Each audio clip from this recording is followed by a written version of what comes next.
Thank you for attending today's virtual seminar entitled Getting More from NDVI Sensors, presented by Dr. Stephen Garrity, Canopy and Atmosphere Product Manager at Decagon Devices. Dr. Garrity. Hi, I'm Steve Garrity, the Canopy Product Manager here at Decagon Devices. Thanks for joining us for today's virtual seminar.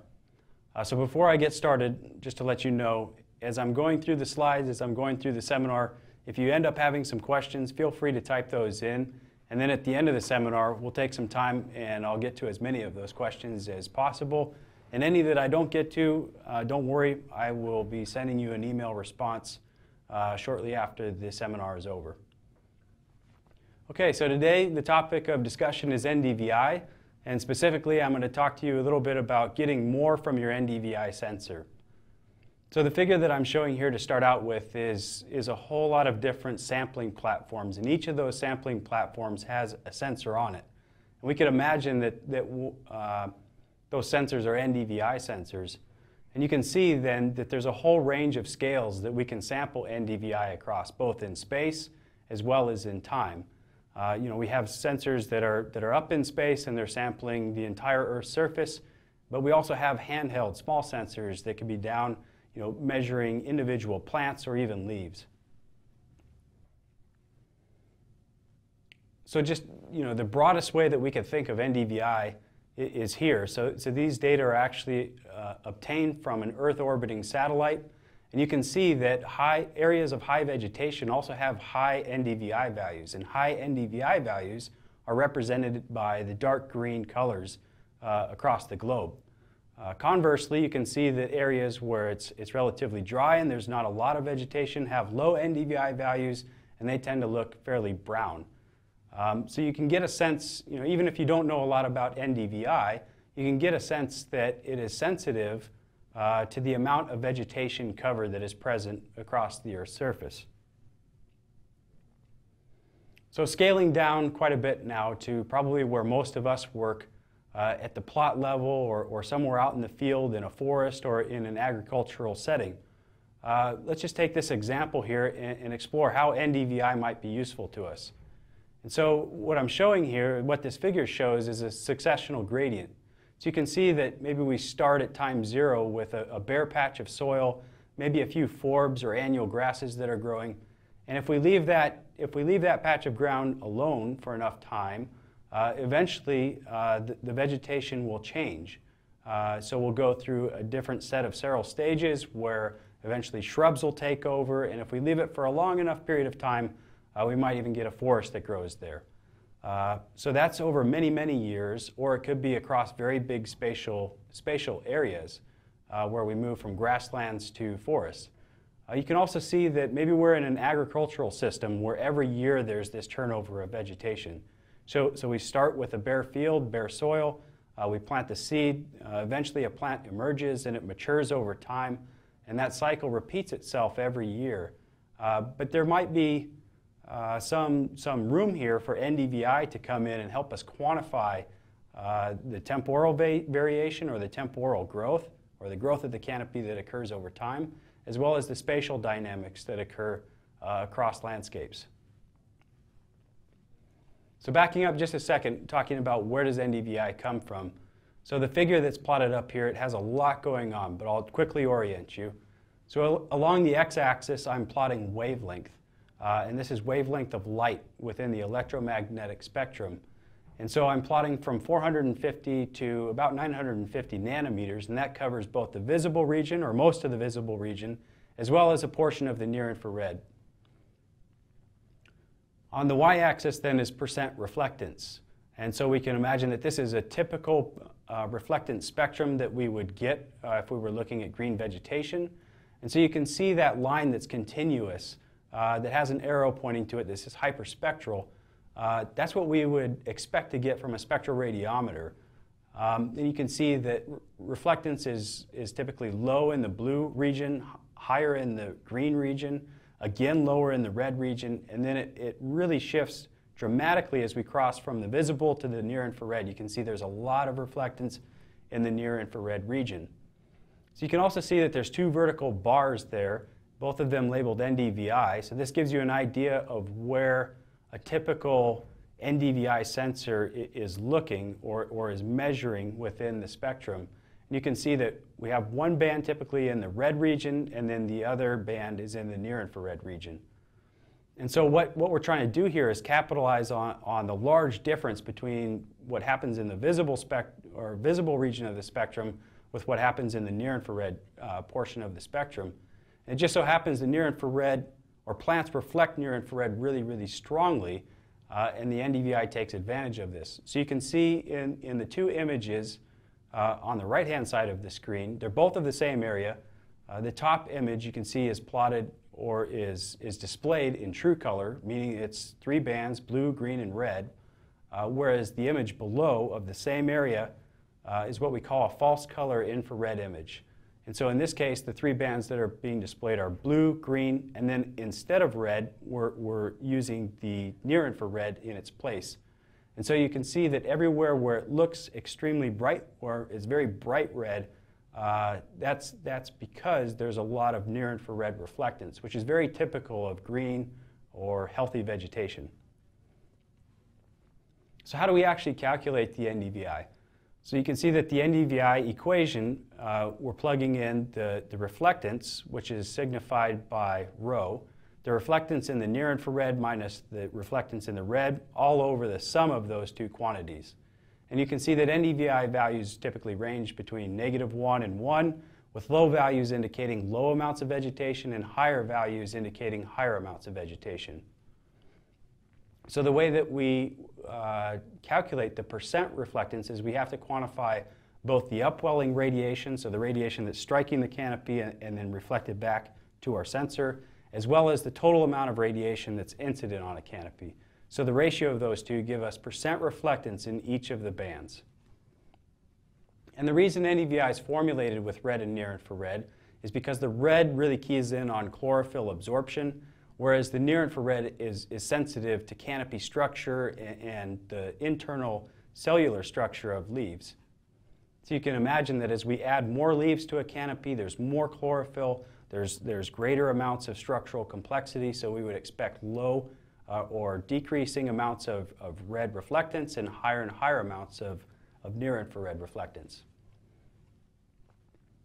So a few common applications of NDVI that are pretty ubiquitous. People use NDVI to calculate leaf area index. Related to that, they use it to calculate the fractional light interception, or FPAR, of a canopy. Some people associate NDVI with biomass or yield of a crop. And just like the image I showed towards the beginning of the entire Earth, people also just use it to get a sense of general patterns of greenness or general patterns of where vegetation occurs or how much vegetation is in a particular location. So thinking back to this example that I've shown where we have very sparse vegetation scaling to a dense, mature canopy, you can imagine that along that gradient, whether it's across space or time, there's quite a bit of variability in leaf area index. And so you can see the reflectance spectrum or spectra that I have plotted in the upper right change depending on how much leaf area index there is.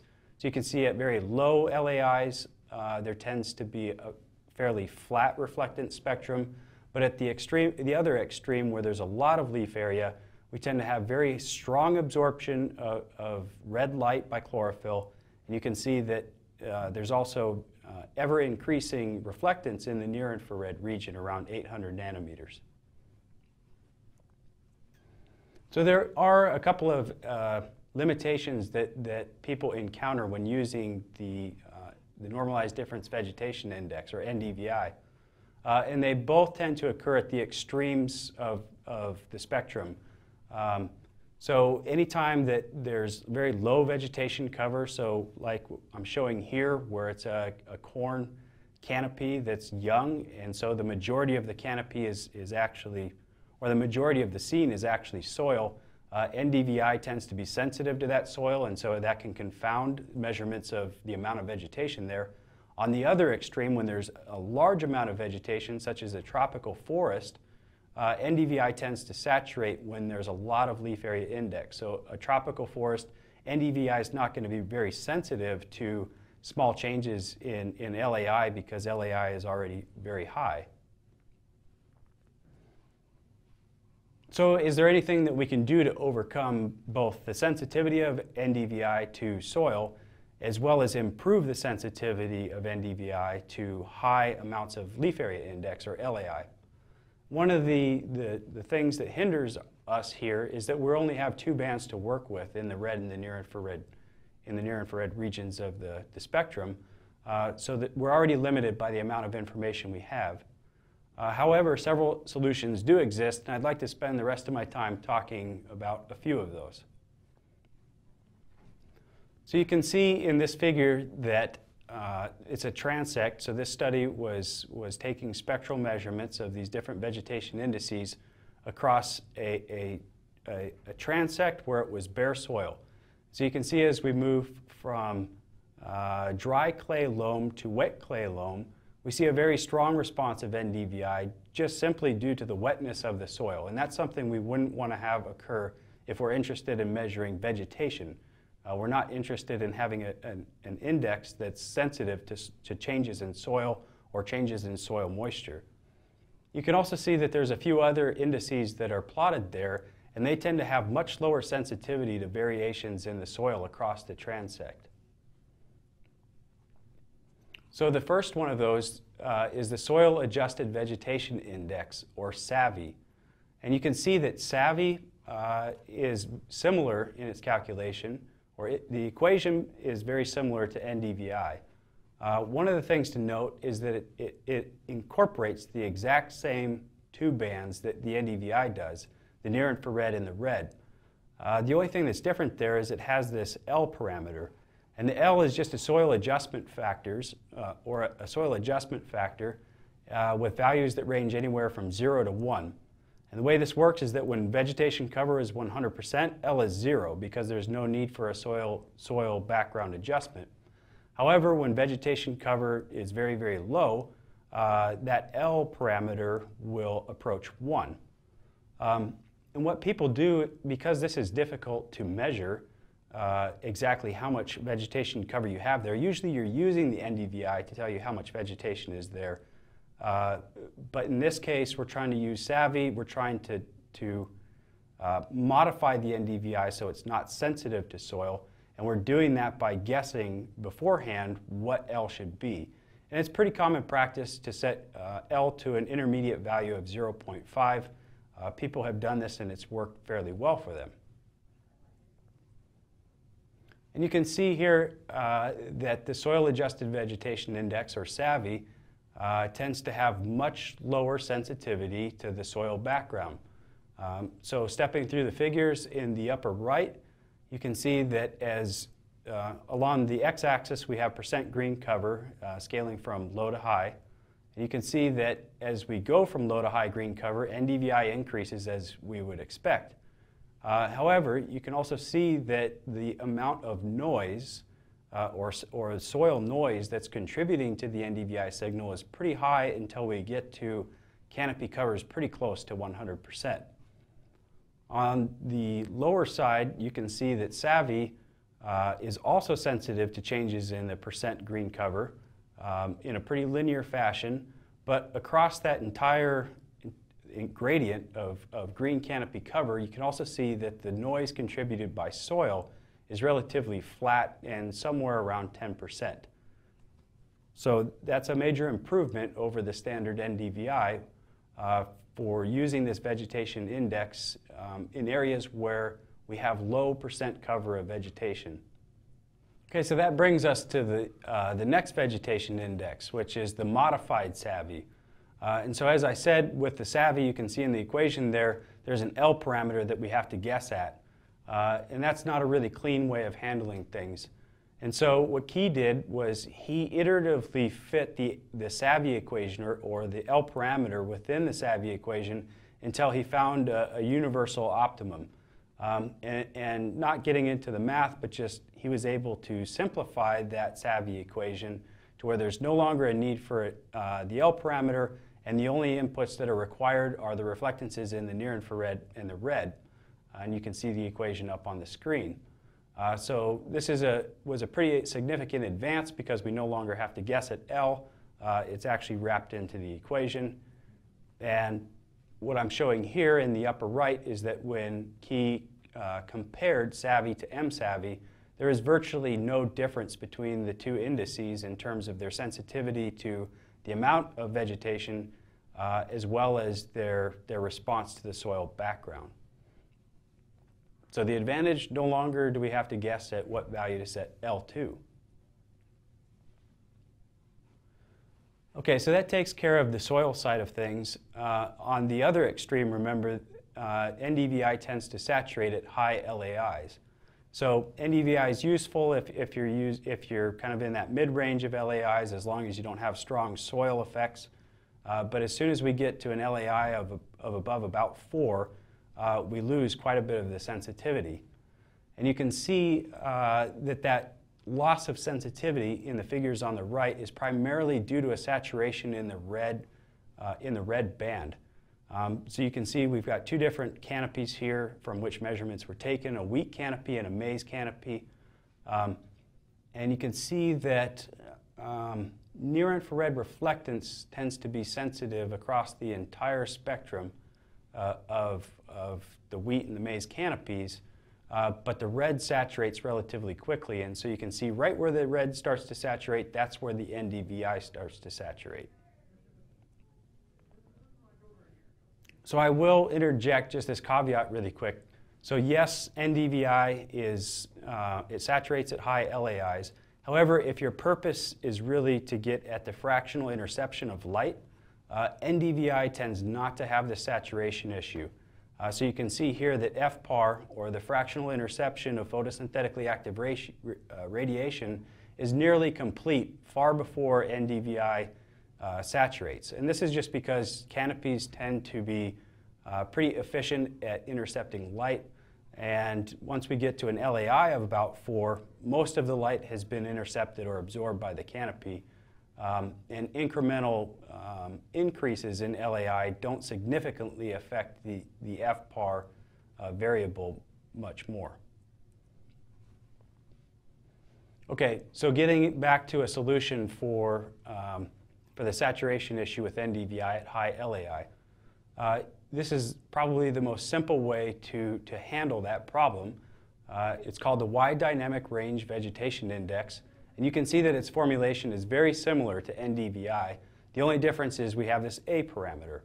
And all A is it's a weighting coefficient that can be used to try and reduce the disparity between the contribution of the near-infrared reflectance as well as the red reflectance. And so you can see that A is being multiplied by the near-infrared reflectance to try and reduce its value and bring it closer to the red reflectance value. And in doing so, it balances out the red and the near-infrared contribution to the vegetation index. And so as I said, A can range anywhere from about 0 to 1. And this graph here shows that as we use a smaller and smaller value of A, we get an increasingly linear response of the Wide Dynamic Range Vegetation Index to leaf area index, which is pretty logical. It's a pretty easy thing to wrap your head around. So I think that the drawback here is that selection of A tends to be pretty subjective, and it's something that you have to play with on your own until you find a value of A that is optimal for your solution. I think you can tend to err on the side of a very low value of A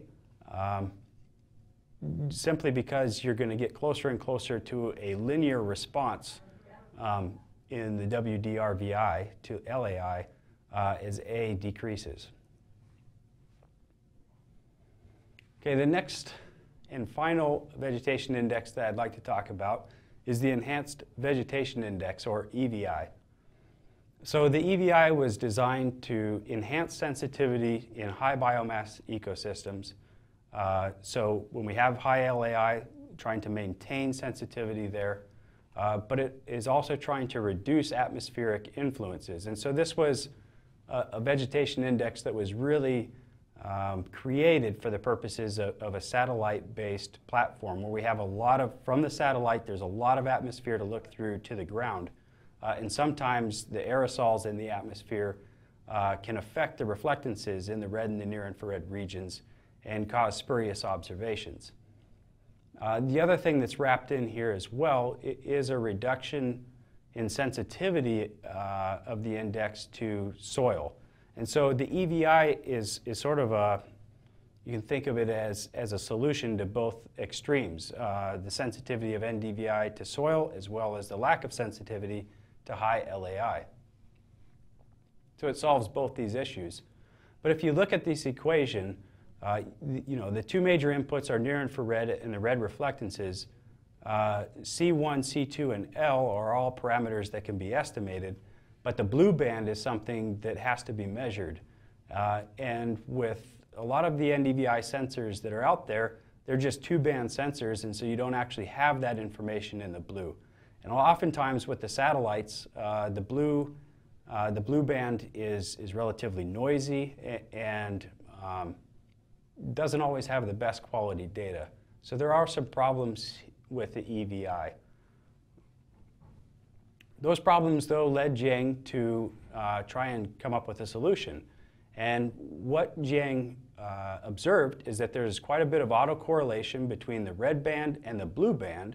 And so he decided that he would try to formulate EVI without the blue band and just using the near-infrared and red reflectance in what he called the EVI2.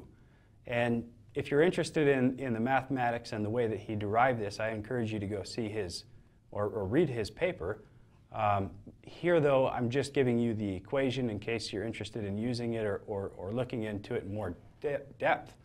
But the key figures using EVI so far, I've shown here. On the right-hand side, you can see that when Jiang calculated his EVI2 and compared it to the traditional EVI, it's nearly a one-to-one relationship. For all intents and purposes, EVI2 was equivalent to EVI. So that's encouraging that we don't need the blue band. We can just use the two inputs, the near-infrared and the red band, to calculate EVI.